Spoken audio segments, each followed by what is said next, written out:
ভারতীয় নয়া আইন অনুযায়ী অবহেলায় কোনো রোগীর মৃত্যু হলে চিকিৎসকদের 2 বছর পর্যন্ত জেল হবে।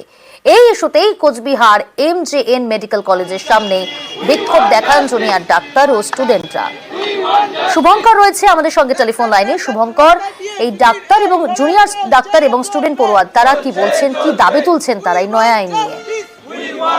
প্রিয়াঙ্কা, দেখো, কোচবিহার MJN হাসপাতালে জুনিয়র ডাক্তার ও পড়ুয়ারা এদিন কোচবিহার MJN মেডিকেল কলেজ হাসপাতাল চত্বরের বাইরে তারা বিক্ষোভ দেখায়। তাদের যেটা বক্তব্য, কেন্দ্রীয় সরকার যে পুরনো আইন ছিল সেই আইনটাকে সংশোধন করে নতুন আইন এনেছে এবং সেই ক্ষেত্রে অবহেলায় কোনো রোগীর মৃত্যু হলে সেই রোগীর পরিবারের অভিযোগের ভিত্তিতে তাদের বিরুদ্ধে, চিকিৎসকদের বিরুদ্ধে যে মামলা হবে তাদের 2 বছর পর্যন্ত জেল হতে পারে। এতে ডাক্তারদের একাংশ আতঙ্কে থাকছে যে তারা খোলা মনে চিকিৎসা করতে পারবে না এবং এটা ডাক্তারদের উপর একটা চাপ সৃষ্টি করবে, ফলে ডাক্তাররা ভালোভাবে চিকিৎসা করতে পারবে না, চিকিৎসা পরিষেবা ব্যাহত হবে।